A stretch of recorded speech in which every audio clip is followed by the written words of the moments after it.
అన్ని రంగాల్లో ఫెయిల్ అయిందని మాజీ మంత్రి అంబటి రాంబాబు విమర్శించారు. లేని విషయాన్ని ఉన్నట్లుగా చూపించి ఆపై ప్రజా ఉద్యమంలా మారుస్తున్నారని మండిపడ్డారు. Senior journalist Kommineni arrest అప్రజాస్వామికమన్నారు.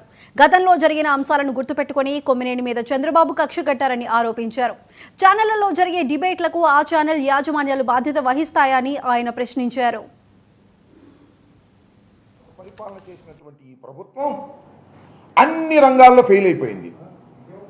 ఆ రంగాల గురించి మాట్లాడవలసినటువంటి పరిస్థితి వస్తుందనేటువంటి ఉద్దేశంతో లేని విషయాన్ని ఉన్నట్టుగా చేసి ఆ విషయాన్ని పెద్దదిగా చేసి అది ఒక ప్రజా ఉద్యమంలాగా తీర్చిదిద్దేటటువంటి కార్యక్రమంలో ఇవాళ నారా చంద్రబాబు నాయుడు గారు, వారి ప్రభుత్వం, వారి పార్టీ, వారికి ఉన్నటువంటి మీడియా ఛానళ్ళు పనిచేయటం చాలా దురదృష్టకరమని ఈ సందర్భంగా నేను చెప్పదలుచుకున్నాను.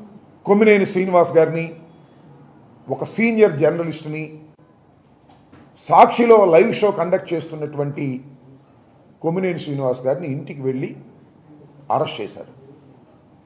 ఇది ఒక అక్రమమైనటువంటి అరెస్టు అనేది మేము చెప్పాం. నిశితంగా పరిశీలిస్తే అది అక్రమమైనటువంటి అరెస్టే అవుతుంది. అలాంటి సిన్సియర్గా పనిచేసేటటువంటి కొమ్మినేని శ్రీనివాస్ గారి మీద నారా చంద్రబాబు నాయుడు గారు కక్ష పూనారు. నేను చెప్తానండి, అడుగుతానండి. ఇప్పుడు లైవ్ షోలో అనేకం జరుగుతున్నాయి.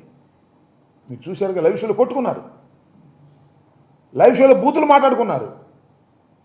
ఎవరు వాళ్ళు? ఆ ఛానల్కి సంబంధించిన వారు కాదు. ఆ ఛానల్ ఇన్విటేషన్ మీద వచ్చిన వారు.